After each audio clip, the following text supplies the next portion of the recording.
Soudan, affrontement entre loyalistes et FSR.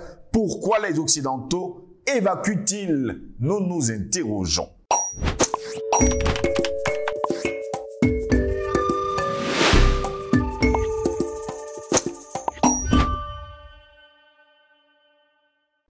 Nous sommes le mercredi 26 avril de l'an de grâce 2023. Mesdames, messieurs, bonjour. Nous sommes toujours très heureux de vous retrouver sur Panafricaniste TV, votre chaîne de télévision qui vous apporte le meilleur de l'information sur un plateau d'or. Bienvenue à toutes et à tous à cette édition de Parole panafricaniste. Washington a évacué le personnel diplomatique basé à Khartoum, capitale soudanaise, en proie à de violents combats. Paris, Rome, Madrid et Berlin ont également lancé des opérations d'évacuation. Les États-Unis, il faut le préciser, ont évacué leurs ambassades à Khartoum, suivies par la France, l'Italie, l'Espagne et l'Allemagne. C'était dimanche, alors que les combats meurtriers entre armées et paramilitaires faisaient rage depuis plus d'une semaine au Soudan. Depuis le 15 avril dernier, les deux généraux au pouvoir, depuis leur entrée justement dans ce pouvoir en 2021, se sont lancés dans une guerre. Les violences principalement à Khartoum et au Darfour, dans l'ouest du pays, ont fait, selon l'OMS, on va le dire ainsi, plus de 420 morts et 3700 blessés, même si nous savons que ces chiffres sont exagérés. Elles ont déplacé des dizaines de milliers de personnes vers d'autres États du Soudan et hors des frontières du Tchad et en Égypte. Et elles ont entraîné, selon certaines informations, la mobilisation de plusieurs pays pour évacuer leurs ressortissants. La France a engagé une opération d'évacuation rapide de ses ressortissants et de son personnel diplomatique. Un deuxième avion français a atterri dimanche soir à Djibouti, portant environ 200 le nombre de ressortissants français et d'autres nationalités évacuées du Soudan, rapporte d'ailleurs le ministère français des Affaires étrangères. L'armée allemande a de son côté évacué par avion militaire 101 personnes. Le premier Airbus A400M était sur le chemin de la Jordanie avec ses 101 évacués, a-t-elle annoncé l'heure sur Twitter, précisant que deux autres avions avaient été dépêchés au Soudan pour anticiper justement sur, on va le dire, les évacuations. L'Italie a évacué tous ses ressortissants qui avaient demandé à quitter le Soudan, a annoncé la première ministre Giorgia Meloni. Avec eux se trouvent aussi des citoyens étrangers, a-t-elle précisé.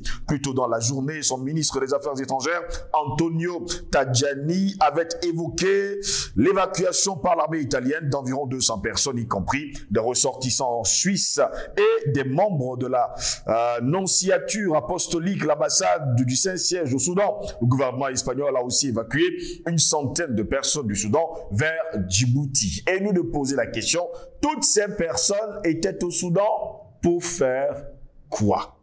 Le président américain Joe Biden avait annoncé d'ailleurs plus tôt que l'armée avait mené une opération pour extraire le personnel du gouvernement américain de Khartoum. Un peu moins d'une centaine de personnes, dont plusieurs diplomates étrangers, ont été évacués au moyen d'une opération héliportée, a précisé au responsable du département d'État John Bass, mais pas les autres ressortissants américains qui seraient plusieurs centaines au Soudan, dont l'évacuation n'était pas prévu pour le moment. En tout cas, samedi, l'Arabie Saoudite avait évacué également 91 Saoudiens et une soixantaine de ressortissants de 12 autres pays vers Jeddah sur la mer Rouge. Pour le chercheur Hamid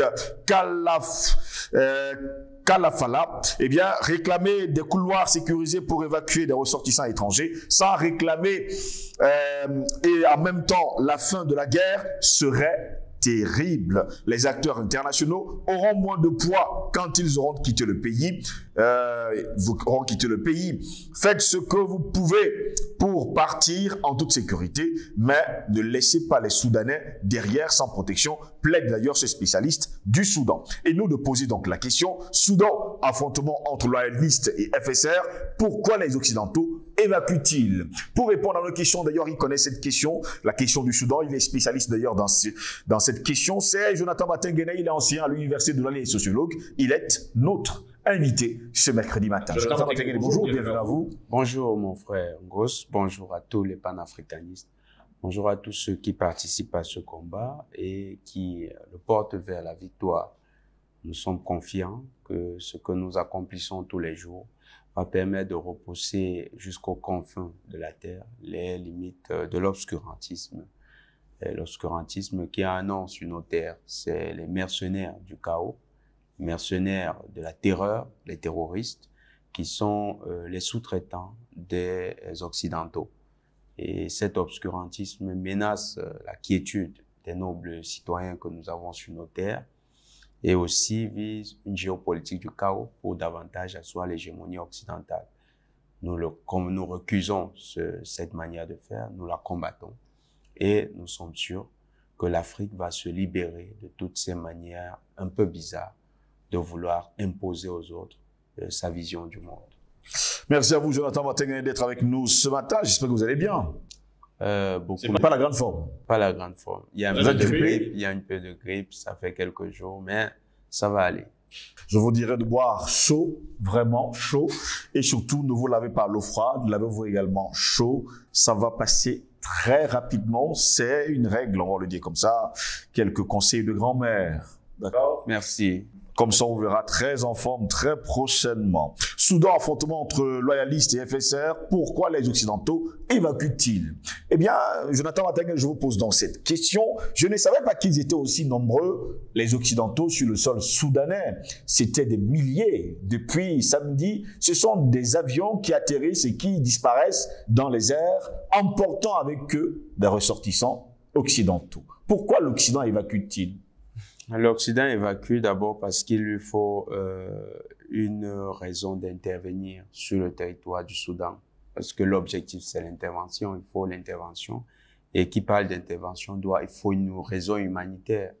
Et la raison humanitaire, c'est l'afflux de réfugiés, l'afflux de déplacés internes. Donc tout ça, ça participe à construire une statistique qui permet au Conseil de sécurité de prendre une résolution. C'est le narratif utilisé très souvent par les Occidentaux. Tout à fait. Encore une autre supercherie. Je vais prendre, on va convoquer un peu un cas qui est très proche. C'est en 2021, le cas de l'Éthiopie. Quand on regarde ce qui s'est passé en Éthiopie, les rebelles du Tigré étaient encore, ils avaient à peine traversé la capitale du Tigré on les annonçait déjà à Addis Abeba. À 30 kilomètres on les de la capitale. Addis Abeba. Et c'était tellement grave. Les États-Unis ont rappelé leur ambassadeur. Ils ont dit que il faut évacuer du personnel. Ils ont interdit à leurs citoyens de rentrer en Éthiopie. La France a fait pareil. L'Union européenne a même collectivement commis un communiqué. L'Allemagne a fait pareil. Ils ont commencé à annoncer à leurs ressortissants en Éthiopie qu'il fallait se déplacer. Donc ici, on a affaire au même système, c'est-à-dire pour davantage donner du Soudan une image chaotique, une image d'un pays qui s'est effondré. Il faut apporter des preuves matérielles et statistiques et donc cette stratégie qui consiste à faire partie de ces citoyens. Oui, il y avait beaucoup de citoyens européens au Soudan. Le Soudan, c'est pas le pays qu'on nous décrit tout le temps, c'est-à-dire un pays où on pense seulement au Darfour. Il y a beaucoup d'affaires très, très rentables. Très lucratif. Oui, au Soudan, il y a beaucoup d'affaires très rentables. La classe moyenne soudanaise est importante. C'est plus d'1 million de personnes avec un pouvoir d'achat assez conséquent. Donc, vous voyez qu'avec ça, les Occidentaux, ils ont un marché florissant. Et le Soudan, c'est un pays qui est industrialisé. Les gens ne le savent peut-être pas.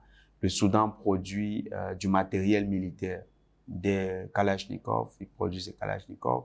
Le Soudan produit certains véhicules blindés légers. Donc le Soudan, c'est une puissance industrielle. Et un tel pays attire toujours beaucoup d'étrangers. Est-ce une guerre aujourd'hui, on parle bien sûr de ces deux généraux, une guerre entre l'Occident et la Russie? Quelque part, on peut dire que c'est une guerre entre l'Occident et la Russie. Même si là, la Russie n'est pas très prononcée. Mais il faut noter une chose, il y a beaucoup de personnes qui pensent que le Soudan, et puis j'ai mon ami, mon frère, Issa Diawara, qui a eu cette lecture très panafricaniste. D'ailleurs, je le salue en passant.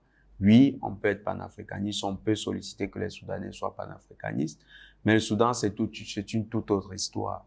Et au Soudan, il y a des données aujourd'hui qui amènent quand même à comprendre cette situation de manière différente, pas sous le prisme panafricaniste. Aucun des deux généraux n'est panafricaniste. Que ce soit Hemeti, que ce soit Al-Bourhan, oui, aucun des deux n'est panafricaniste. Seulement, Al-Bourhan se propose comme un général qui a une tendance très occidentale. Une tendance très occidentale. Dans sa volonté de contrôler le pouvoir, il avait voulu phagocyter les milices de Emeti, qu'il a mis sous le prisme de l'intégration dans l'armée. Mais comment vous allez intégrer des gens qui sont déjà des militaires dans l'armée? Ça n'a pas de sens. C'est comme si vous dites au BI d'intégrer l'armée régulière. Mais la BI, c'est une force spéciale au sein de l'armée régulière. Mais comment est-ce que vous leur demandez encore d'intégrer l'armée? En fait, pour ceux qui ne le savent pas, les FSR, les forces de soutien rapide, forces d'intervention rapide, ont été intégrés en 2013 par le président Omar el-Béchir à l'armée soudanaise. Et ils ont été intégrés dans une unité d'élite du NISS, le National Intelligence Secret Service. Donc, ils font partie des forces spéciales de l'armée soudanaise. Ils travaillent pour le service de renseignement. Et à ce titre, ils ont des missions spéciales qui leur sont assignées.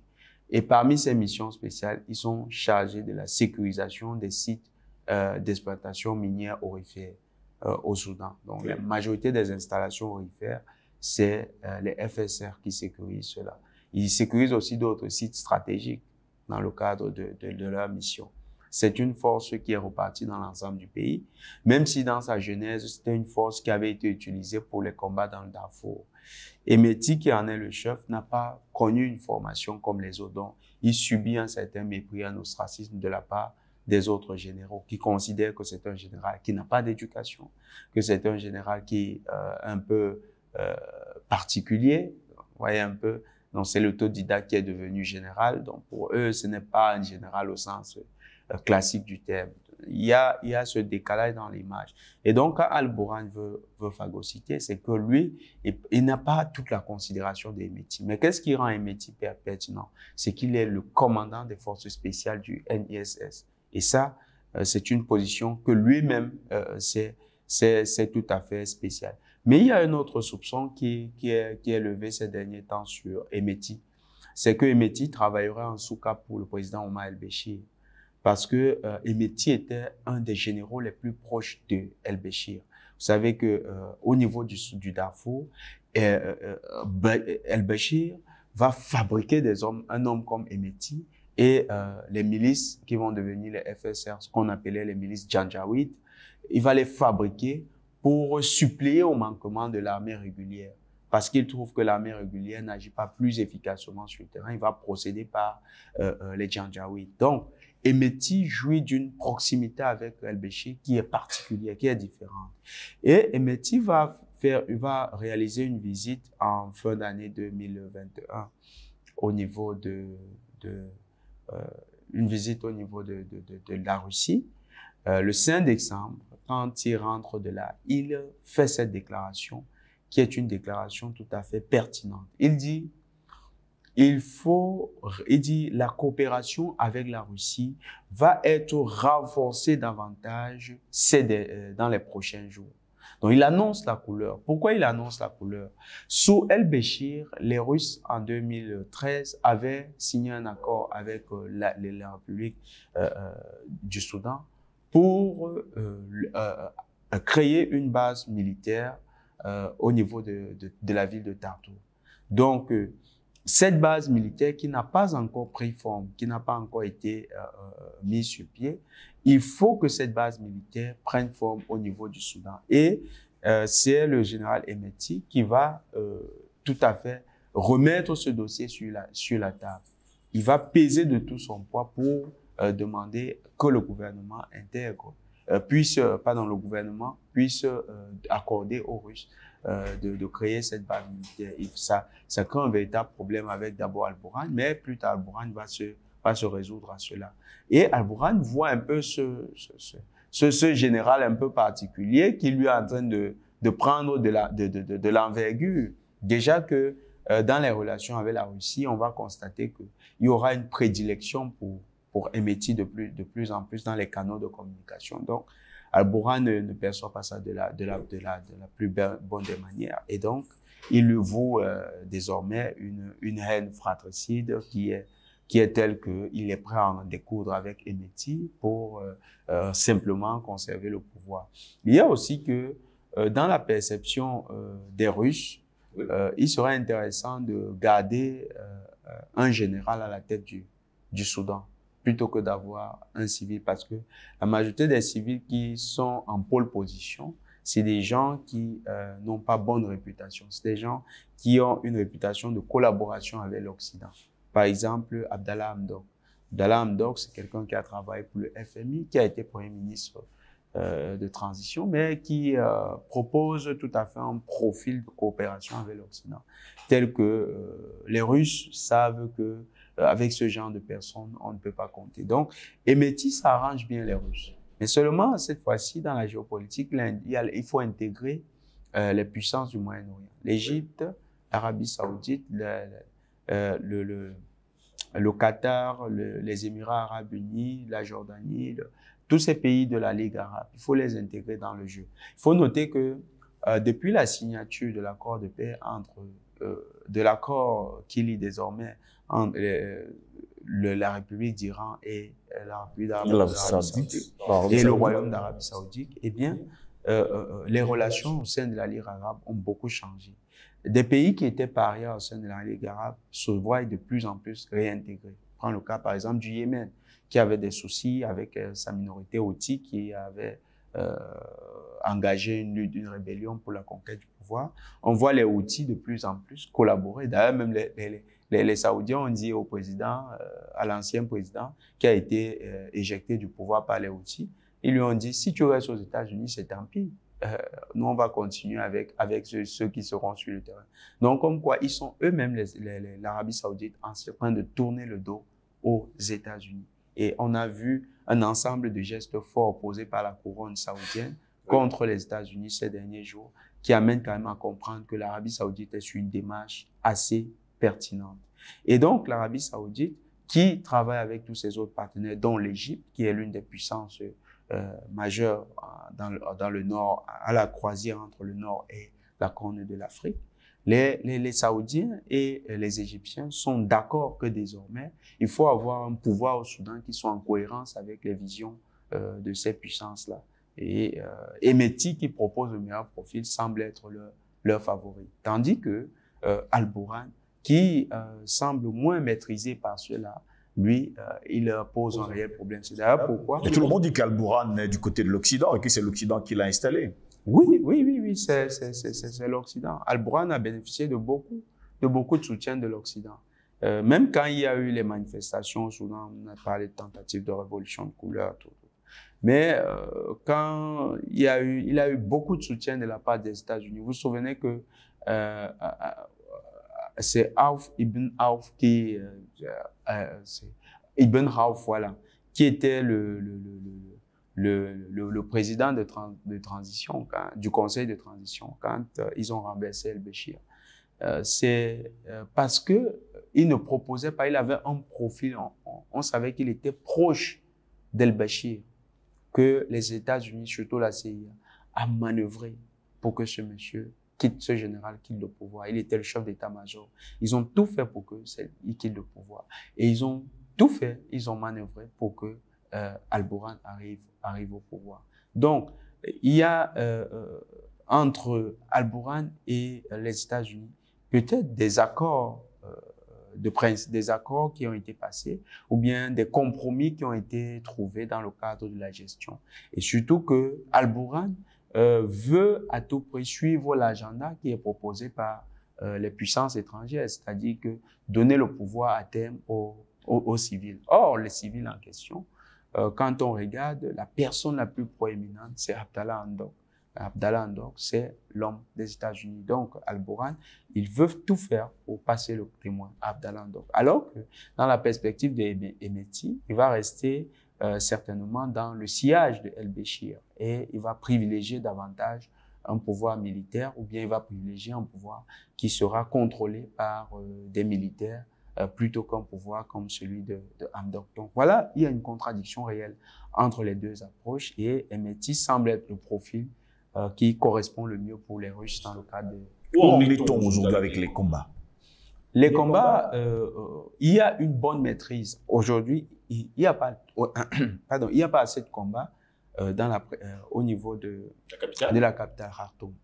Merowe également, il n'y a plus les combats. Il y a dans quelques villes, Bari, Bahir, il y a quelques villes qui connaissent les combats.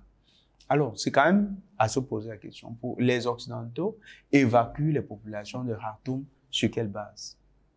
Parce que nous avons reçu les vidéos de Khartoum d'hier. C'était pas le feu partout. Pourquoi ils enlèvent ils rapatrient leur population? C'est juste pour créer les mois. Et puis, il y a un problème sous-jacent dans cette question. Aujourd'hui, les métiers contrôlent les mines d'or. Et certaines concessions ont été faites aux entreprises russes. Et de l'autre côté, vous avez Al-Boran qui contrôle le complexe industriel-militaire. C'est d'ailleurs pourquoi, en introduction, nous avons parlé des chars légers, des blindés légers, des armes de poing qui sont fabriquées par le Soudan. Le contrôle le complexe militaro-industriel du Soudan est complémentaire à celui de l'Égypte. L'Égypte peut fabriquer des blindés lourds. Donc, c'est complémentaire. Aujourd'hui, l'une des batailles stratégiques, c'est empêcher à Emeti de mettre la main sur le complexe industriel-militaire. Pourquoi? Parce que l'enjeu géopolitique du contrôle du complexe industriel-militaire soudanais repose sur le fait que si un pouvoir pro-russe contrôle la production d'armes de manière indépendante sur un territoire africain, ce pays peut devenir le principal pilier de la stratégie russe de prolifération ou bien de commerce du matériel militaire sur les territoires africains. Et donc, ça change la donne géopolitique. Ça veut dire que même dans l'hypothèse d'un blocus de la Russie sera toujours capable de produire du matériel militaire pour les pays africains. Et là, vous voyez un peu les pays qui en ont besoin aujourd'hui. Par exemple, le Mali, le Cameroun, la RCA, l'Angola, l'Éthiopie. Donc, il y a plusieurs pays. En Éthiopie aussi, ils peuvent avoir accès à cela. Donc, il y a cette crainte que nourrissent les États-Unis. Oui. Parce qu'ils ont vu ce que ça a déjà créé. Partout où les Russes ont eu accès au complexe militaro-industriel des pays qui sont parias au niveau des États-Unis, ces pays ont réussi à connaître un développement prodigieux de leur industrie militaire, au point où certains se sont dotés de l'arme nucléaire. Exemple, l'Iran, et de l'autre côté, la Corée du Nord. Donc, ils sont conscients de cela. Et ils font tout pour que le Soudan ne parvienne pas à ce stade. Ne se dirige-t-on pas vers une nouvelle scission du Soudan? Scission, non. Il ne va pas avoir scission. Mais on se dirige vers un scénario parce qu'avec leur manière de désinformer les populations, de créer des mensonges, de créer une information fausse, de vouloir créer la psychose, justifier l'intervention. Ce vers quoi on se dirige de plus en plus, c'est une somalisation du Soudan. C'est-à-dire qu'ils veulent désintégrer le Soudan dans un chaos perpétuel. C'est ce vers quoi on est en train de tendre. C'est d'ailleurs pourquoi ils font perdurer l'imbroglio au niveau de Khartoum et c'est certainement aussi pourquoi ils aimeraient intervenir. Ils se disent si ils n'interviennent pas de manière salutaire, eh bien, ce serait mieux que le Soudan implose dans le chaos. Donc, il y a un scénario catastrophe qu'ils ont déjà pour le Soudan dans la perspective où le Soudan veut échapper à leur mainmise. Et pendant de scénario catastrophe, c'est aussi l'arrivée des casques bleus au Soudan? Oui, vous connaissez le truc avec les casques bleus, c'est que quand ils arrivent sur votre territoire, ce n'est que le jour où ils arrivent que vous voyez comment ils arrivent. Après, c'est la catastrophe partout. Oui, vous ne pouvez plus les voir partir. C'est la catastrophe. Ils installent la chienlit, ils laissent la situation se dégrader. Et puis, vous avez des groupes, des chefs militaires qui naissent tous les jours. On ne sait pas comment ils font, qui les arment. Et puis, c'est ça. Ça crée une somalisation, ça crée un espace de chaos. Tout ceci parce que ils veulent contrôler ce pays, la Somalie et le Soudan, qui est un pays clé dans la géopolitique de la Corne de l'Afrique et de l'Afrique du Nord. L'Égypte, qui avait des soldats au Soudan, a arrêté, dans ses nouvelles approches, a demandé à ses soldats de ne pas intervenir, les a même rapatriés. Pourtant, il y a quelque chose qu'ils partageaient en commun. C'était leur perception, leur position sur les partages du Nil, des ressources du Nil. Donc, et ceci dans une perspective d'affrontement ou bien de confrontation avec l'Éthiopie. Mais vous voyez que là, l'Égypte, pour l'instant, a dit, bon, moi, je vous laisse. Joue la neutralité. La fausse neutralité. C'est-à-dire, à défaut de soutenir Mehdi clairement, on ne soutient pas le Bourhan. Et c'est ça, leur neutralité. Donc, ils sont repartis. Et vous avez la question du Nil qui, comment est-ce que les Égyptiens vont l'aborder maintenant qu'ils ne sont pas avec le pouvoir soudanais. Donc, certainement, après les changements au niveau de Khartoum, l'arrivée des Métis, les Égyptiens trouveront des passerelles pour discuter avec les Éthiopiens parce que cette fois-ci, tous sont dans le même axe géopolitique. Ils sont pour un monde multipolaire. Et donc, les Éthiopiens seront obligés également de faire des concessions.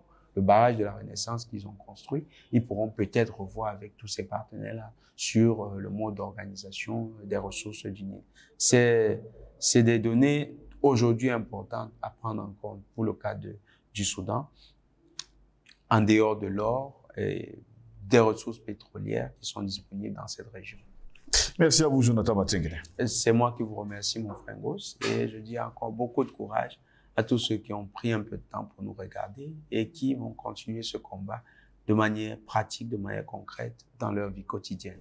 Et on va vous souhaiter prompt rétablissement. Et on sait pertinemment que nous passons d'une saison à l'autre au Cameroun et la grippe fait rage et sans oublier justement la conjonctivite et bien d'autres petites maladies. Mesdames, messieurs, plaisir de vous retrouver très prochainement. Bonne journée à toutes et à tous.